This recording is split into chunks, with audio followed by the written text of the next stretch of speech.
Welcome to the Rent to Rent Success podcast, the only podcast entirely dedicated to helping you achieve rent to rent success. We talk about the ethical way to get you started in property without buying it. This is our place to inspire each other to believe bigger, to be bolder, and to be game changers for good. Property investors and sisters Stephanie and Nicky Taylor are your guides on this exciting ride. Let's start up the engines and get ready to fly. Hello, hello, hello. It is Stephanie here. Welcome aboard. Come inside. Everybody come in. It's episode 52 of the Rent to Rent Success podcast. And today we're talking about our businesses in 2020. It's part 4. It's the part 4 in this series. And I'm talking about, at the moment, the properties that we're buying. So we're normally talking rent to rent here, but today we're talking about ourselves. So I hope you're going to enjoy this. It's some of the learnings and lessons and highlights from last year with the properties that we've bought. So if you're listening to this episode as it goes live and you've been on the fence about joining Rent to Rent Kickstarter program, now is your time. On the 21st of January, 2021 at midnight, our special offer will end and the price will go up significantly. Right now, you can join for a heavily discounted, never to be repeated, crazy good value price to get your 2021 off to a flying start. So if you want to join us to get your first deal now and get started in property, then go to renttoRentSuccess.com/last chance. That's renttoRentSuccess.com/last chance. And the link's in the show notes.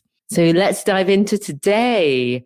I'm explaining what's happened in our businesses. And I want to acknowledge something first. This might be the first episode you've ever listened to. So I do understand that to some people, the businesses or the investments that we talk about are going to be incredibly small. And to other people, they're going to see incredibly big and unattainable. And that's okay. I know it's all relative. And I'm just talking here about what's happened for us. But the reason I continue to talk about it, some people think it's better not to talk about if you're making money or building wealth, not to talk about it. So I know that it does get some people's backs up. But why I love to talk about it is just to show that even in my incredibly short journey, that's approaching 5 years, that so much more is possible than I ever knew. And I wish that I had known about property investment decades ago and not just knew about it, but completely understood that it was available to me. It wasn't just for other people with lots of money or with the right contacts or who didn't have so much self-doubt. And that's what makes me passionate about sharing not only, how to learn rent to rent, but just sharing what's possible to go from someone who was such a procrastinator to someone who is a consistent action taker, someone who other people say, but it's okay for you, you're confident. I was so shy and shame-filled for so many years. And it's the same person, but it's just having a different thoughts in my mind. And that's why I keep doing this, even though it sometimes does feel a bit uncomfortable to put ourselves out in public. And the hour is me, and I do all of this with my sister, business partner, and other half, Nicky Taylor.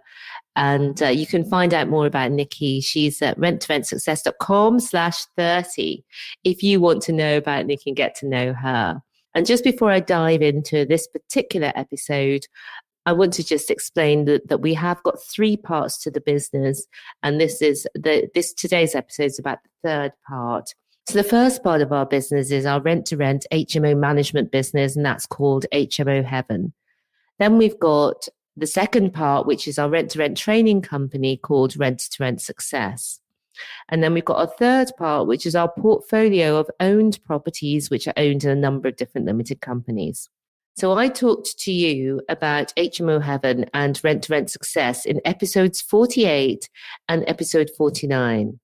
Then I talked about our 4-unit exchange with delayed completion conversion, a bit of a mouthful. That was in episode 50. Last time, in episode 51, I talked about our 12-unit part commercial property. And here today, I'm talking about another of our owned properties, which is a commercial to residential conversion. So let's get into this one. It's 11GR. That's what we call it. And we completed on this property in October 2017.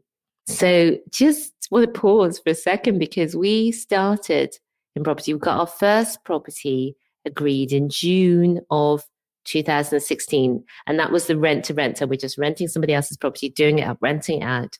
And we did that in June 2016. So within 18 months, we somehow had the confidence and chutzpah to buy our own property, and not a residential property either, a commercial.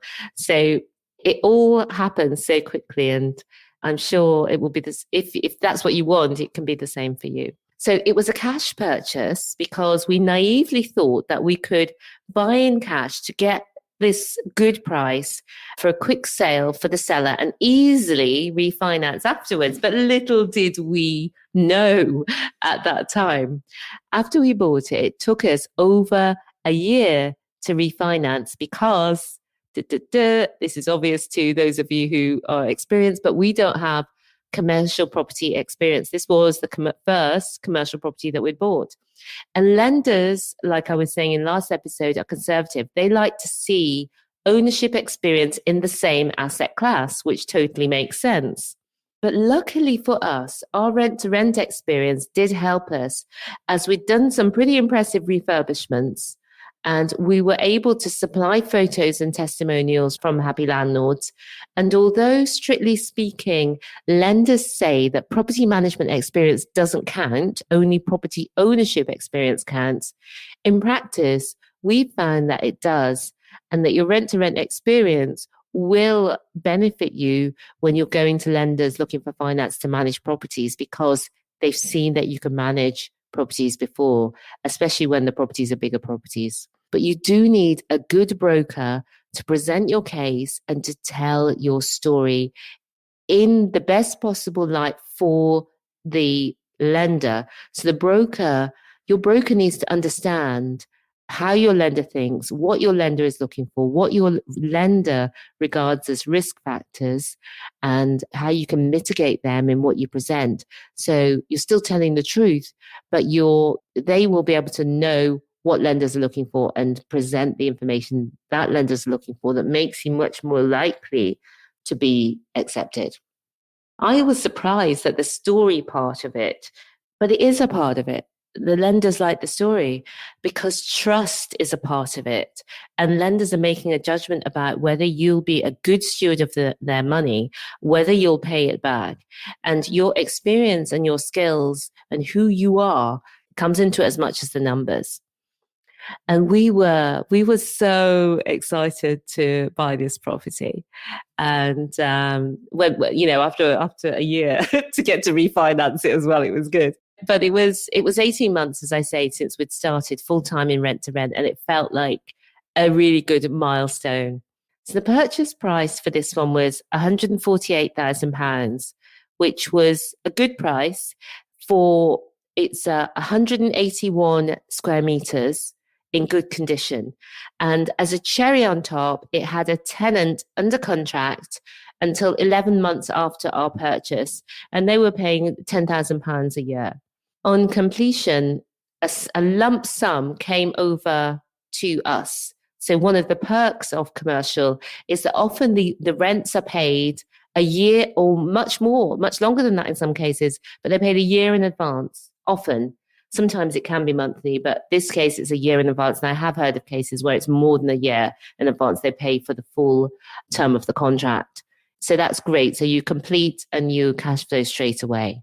And we later put the rent up when we renegotiated the next lease, because that tenant did stay on with us for a while. We put the rent up as well significantly. It was really under what it should have been. So this is a 3-story commercial building. It's got a D1 planning classification, and it had previously been residential. By that, I mean, it was previously a big house on a big corner plot, semi-detached. It was in a street of residential houses with cafes and restaurants in walking distance. And the main Newport train station is just across the road. I mean, minutes walk. And the real bonus was 3 off-street parking spaces.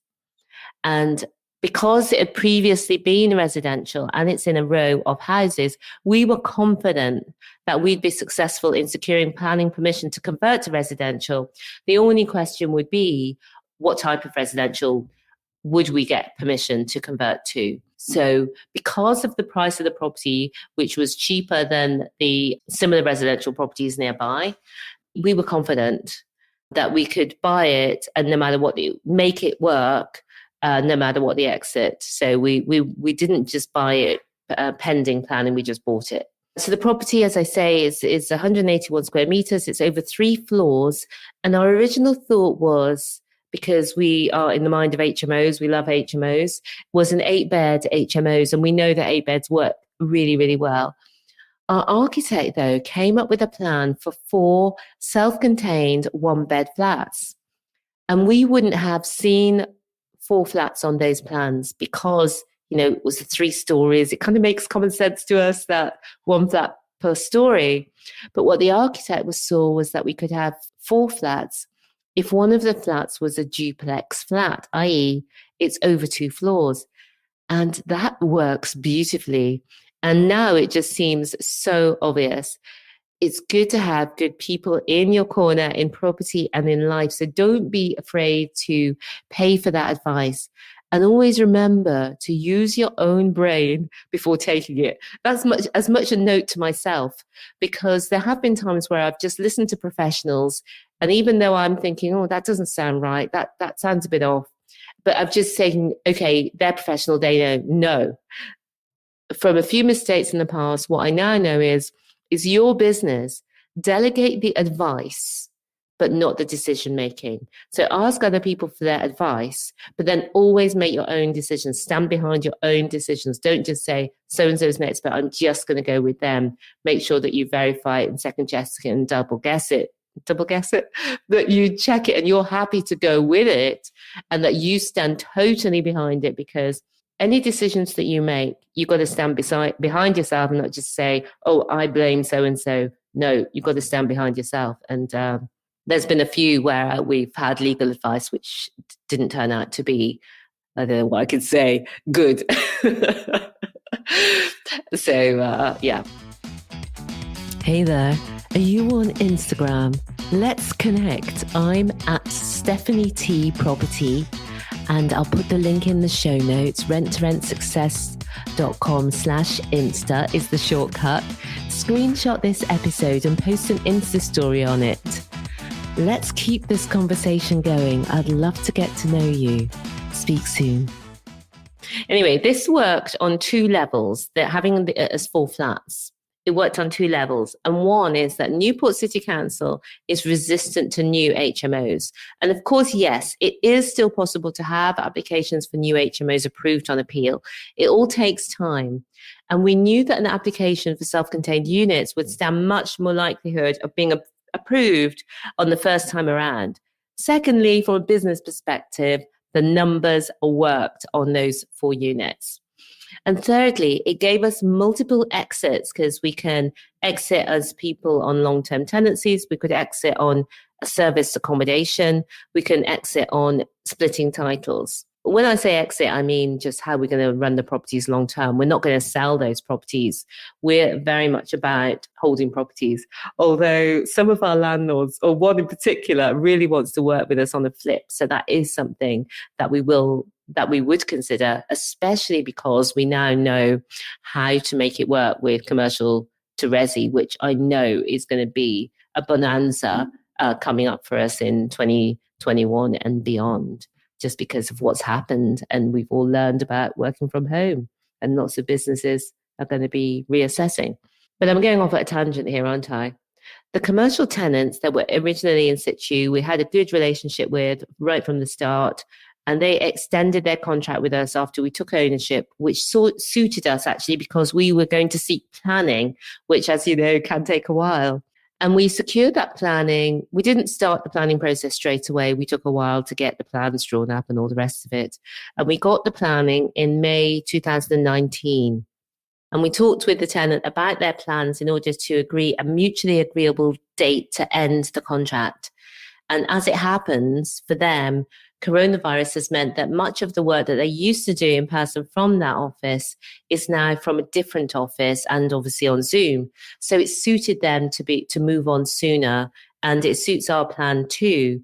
So now our plan is they've agreed that we're going to end in March of this year. So March 2021, commercial tenants will move on, and we're going to start the refurbishment and take that property into 4 gorgeous flats. And we will have all that. Follow me on Instagram, Stephanie at Stephanie T Property, or go to renttoRentSuccess.com/Insta and just follow me, and I'll be doing videos there.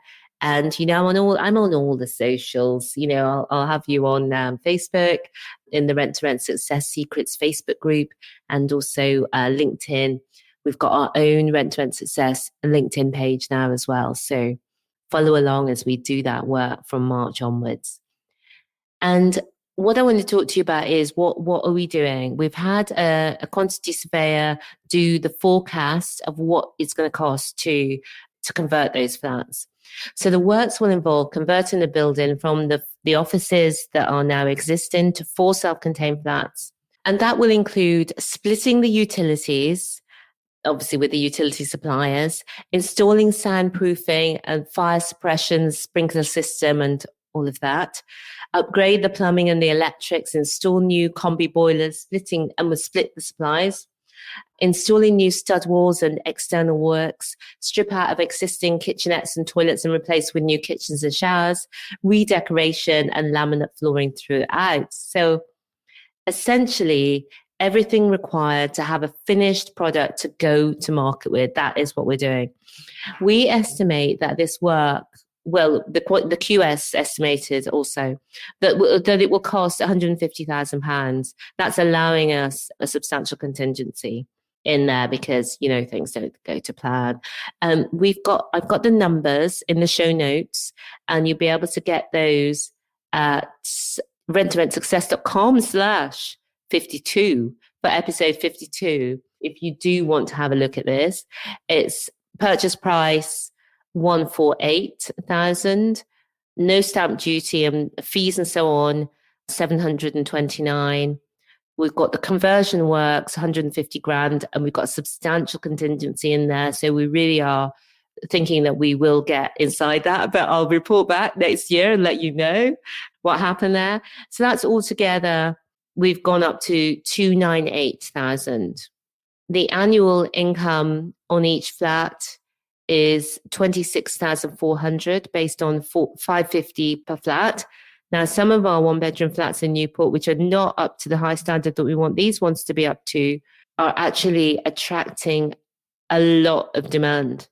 And we've put the rent up substantially. The last one was at 600 and has been really going crazy. So actually, I think this should actually be more like 600 per flat, because I know that these ones are really going to be the bee's knees. So let me so that would be 28,800 in annual rent.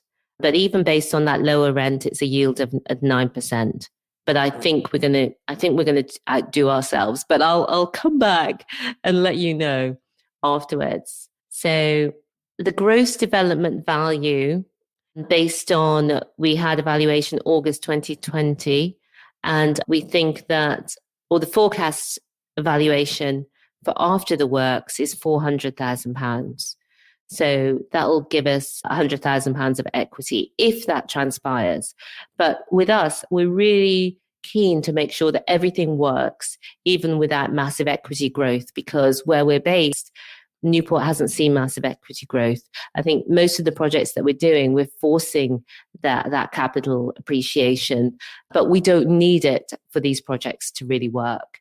But it's a nice bonus for the cherry on the cake to get some money out. So that's one of the things that we'll be doing this year, is when we complete this project, we will go for refinancing again, because as I explained to you, it took us over a year to refinance the first time. And so the terms of that financing were not super attractive. And we know that once the project's up to residential and it's had a higher valuation, that we'll be able to refinance on much more favourable terms, because we now own more than one commercial property and we've got experience. And that so we will be looking to do that, and I'll report back on that again as well when I do the next annual update, if not before.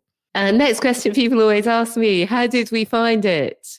We found it on Zoopla. This was Nicky. I wasn't so keen on it, but Nicky found this project on Zoopla. Kudos to you, Nicky.